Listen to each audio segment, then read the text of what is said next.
trend of insufficient physical activity levels worldwide is reportedly getting worse. According to a new study by the World Health Organization, about 1 in 3 women and 1 in 4 men around the world do not exercise enough to avoid common disease. You will not have to leave work or your house if you want some good food delivered straight to you from a good restaurant in Austin. Uber Eats launches today. It's an app that promises to have your food delivered to you within 10 minutes of you ordering it. When you're scrolling on social media, you're no longer getting the novelty, but you're continuing to do it and you almost don't know why you're doing it. At that point, it shifts over to something that's a bit more like an obsessive compulsive behavior. Yeah, there's growing concern among the young minds in our country. Mental illnesses, they seem to be affecting more students more severely, and the ages impacted are getting younger and younger. He's published several studies that already suggest higher levels of screen time can impact a child's growth.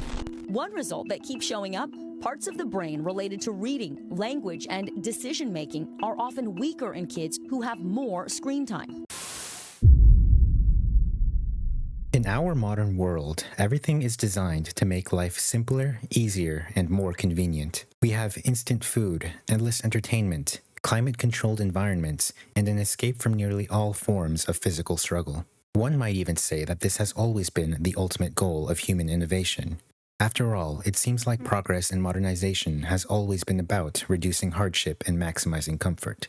But while these luxuries may seem like the pinnacle of human advancement, they come with a hidden cost that many of us fail to realize. With all the leisure we have now, many people have forgotten that the very struggles we've worked so hard to eliminate were the same ones that once shaped our resilience, discipline, and strength. Despite living in the safest, most comfortable era in human history, people are more anxious, depressed, and unfulfilled than ever before. The reality is that comfort without limits breeds weakness, poisons our minds, and ultimately erodes our potential.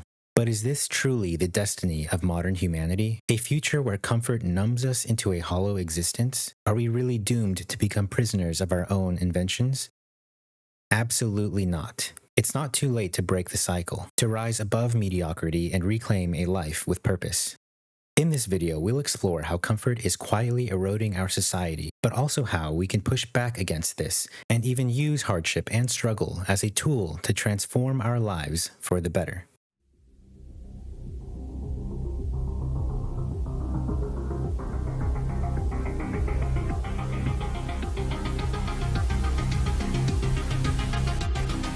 You are now watching Versailles.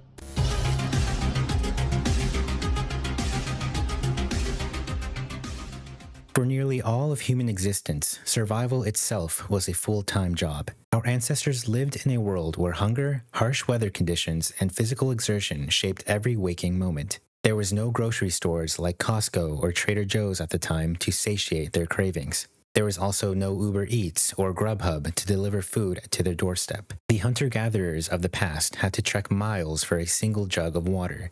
They chased prey across endless terrain and hauled their food home with nothing but grit and instinct. Struggle wasn't an interruption to life, it simply was life. It was the fundamental condition of existence.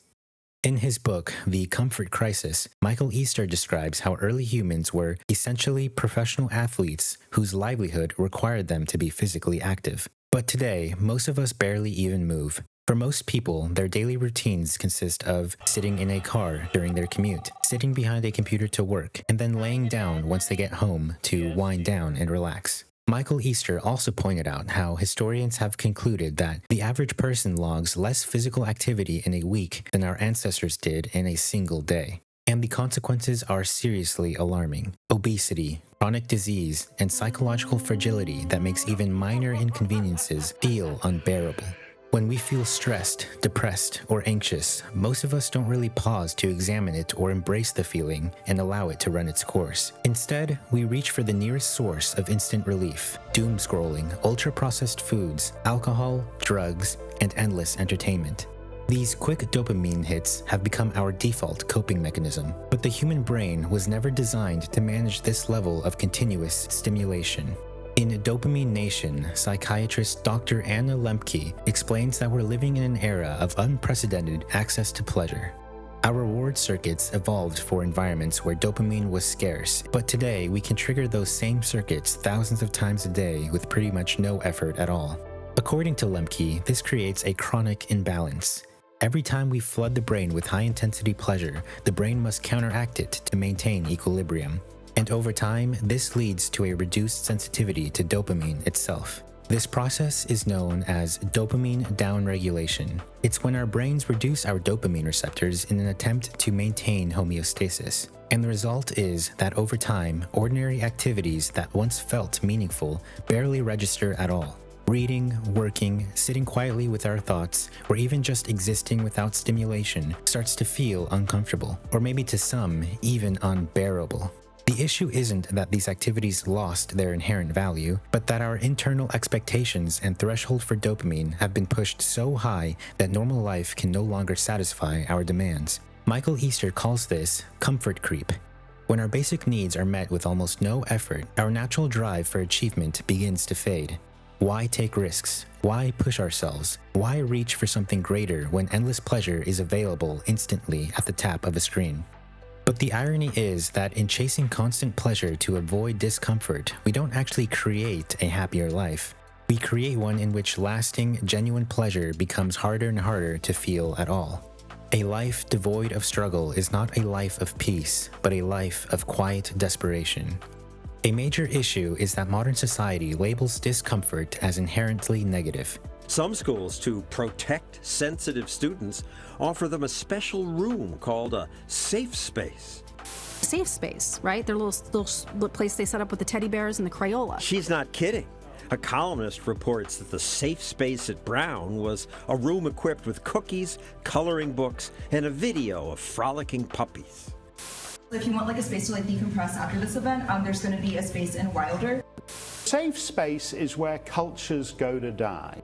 Struggle is seen as something to avoid rather than to embrace. But pain is never truly without purpose. Throughout history, pain has been one of humanity's greatest tools for transformation. Ancient cultures, for example, had rites of passage, deliberate trials that marked the shift from childhood to adulthood. These challenges forced people to confront their limitations and emerge with a deeper sense of identity and strength. But in the modern world, many of these rituals have disappeared and long been forgotten. And the result is a generation that often feels untested and lacking the resilience that hardship once naturally cultivated. Seneca observed that a gem cannot be polished without friction, nor a man perfected without trials. Across time and culture, the message is the same. If we seek a life without hardship, we deny ourselves the opportunities that allow us to grow. The truth is, adversity has always been a catalyst for inner change. When hardship strikes, we're often forced to confront what truly matters in our lives, reassess priorities, and reshape our lives accordingly. Even now, modern psychology reinforces this ancient wisdom. In What Doesn't Kill Us, psychologist Stephen Joseph found that as many as 70% of people who endure significant trauma report post-traumatic growth, developing greater mental toughness, deeper appreciation for life, and a stronger sense of purpose. But the lesson here is not that suffering is necessarily desirable, but that it carries the potential to facilitate growth. The real issue isn't pain itself, it's the way we choose to respond to it. After all, it is true that hardship can break us, but it can also reshape us into something far stronger than what we were before. It gets easier. Huh? Every day it gets a little easier. Yeah? But you gotta do it every day. That's the hard part. But it does get easier. You're so naive. To live life, you need problems. That's so stupid. If you get everything you want the minute you want it, what's the point of living? Why? Son, we all have to do things we don't want to. Like have jobs and families and responsibilities and having to be Mr. Funny all the time. You think I wouldn't rather be living nude in the forest like some ancient pagan? Gohan, listen to me. You can't become a Super Saiyan just by increasing your power level. I've told you it doesn't work like that. The power comes in response to a need, not a desire. You have to create that need. Are you willing to give up so easily? It was easier at the beginning. Beginnings are often easier. But think of all that you have accomplished along your journey. What's the point of fighting my way up the mountain when someone else is just going to come up the easy way? There is always going to be someone who does things the easy way. But that should not stop you from doing things the right way. It is your journey, young warrior. Only you decide when it ends. Okay, so I think we get the point now. Comfort bad and pain is good, right? Now you're probably thinking, so what do I need to do? Go fight a bear? Get lost in the woods and try to survive? And although these kinds of actions would definitely make you more resilient if you survived, that's not the kind of struggle I'm talking about. Modern life needs modern struggle, and I don't expect everyone to live like our ancestors did. That would also be absurd. But realistically, what would healthy, modern struggle look like nowadays anyway? If you want to break free from the weakness that comfort encourages, you must intentionally introduce the right types of struggle into your life. So let's go over some ways on how you can do this without sending yourself to the hospital. Physical hardship. Exercise is probably the most direct way to stimulate the struggles our ancestors once faced. Going to the gym is an excellent and pretty accessible way to push your limits on a regular basis. Push yourself to run farther, lift heavier, climb higher, and endure discomfort for at least a few hours a week. But the gym isn't the only way to introduce a healthy physical hardship into your life. Taking cold showers, intermittent fasting, and going for a hike and exposing yourself to nature to get out of that AC-controlled house or office are all great things to add to your weekly routine. I'd also like to note that exercise can mean more than just lifting heavy circles at a gym. There are rock climbing gyms, martial arts dojos, cycling classes, dance lessons, and many forms of exercise exist beyond just your stereotypical 24-hour fitness. Even just going out for a walk or stretching at home can be enough, and before you stress yourself out, you don't have to do these things every single day. Although it would be an awesome goal to work towards, understand that we are still human and it takes time to adjust to a new routine. Start slow, introduce new things one at a time. The most important thing here is that you continuously attempt to change and you don't give up. On top of physical hardship, you can also try building up your mental fortitude.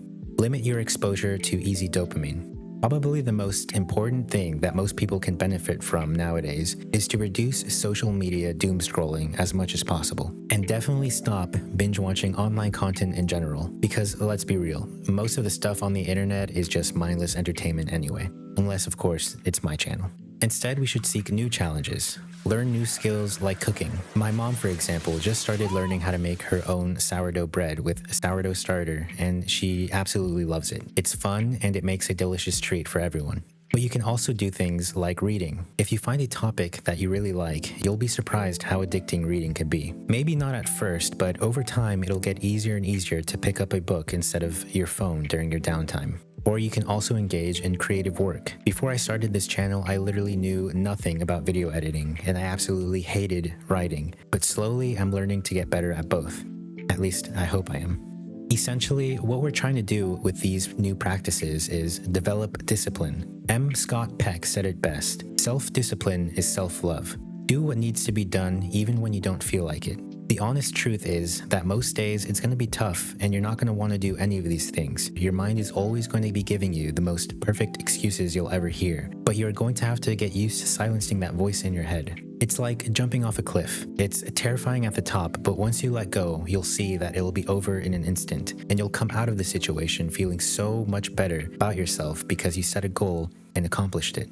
The ability to delay gratification is pretty much a superpower in a world addicted to comfort and pleasure.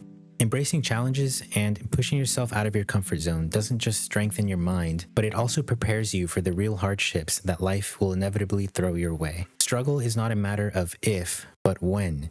And when that moment comes, most people will panic, break down, or retreat because they will be caught off guard by the difficulties they spent their entire lives avoiding. But not you. By constantly testing your limits and by building discipline and resilience, you will stand tall when real adversity strikes. The world, with all its new technology and services, does not really make life easier. It just slowly dulls your will and conditions so that you will not fight back against it, until eventually you're too weak to even face basic struggles. The challenges of life will never truly disappear, but your mind will do anything it can to block out discomfort and leave you rotting from within if you let it. But we all have a choice: to embrace struggle or to let comfort consume you. and I am encouraging everyone who watches this video to willingly embrace the challenges that life has to offer. As Nietzsche once said, to live is to suffer, but to survive is to find meaning in the suffering. Pain is not optional. It is merely the price of existence. The real question is not whether you will suffer, but whether you will let that suffering break you or forge you into something greater. Will you cower beneath the weight of existence, or will you rise and use every hardship and struggle as fuel to become stronger, sharper, and more resilient than ever before? The choice is yours. So what will you decide to do with your life?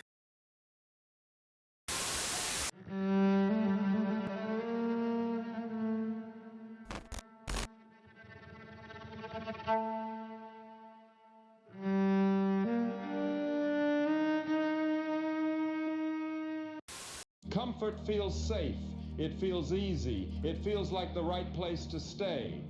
But here's the brutal truth no one likes to face. Comfort is a slow executioner. It doesn't kill you fast, it kills you quietly. It drains your fire one day at a time. It robs your hunger, it dulls your edge. And before you know it, you've traded your potential for a couch and excuses. I don't want to live in a hole anymore. It makes me feel poor. We are poor, but we're happy. Come see, come sa. Anyway, the views are better above ground.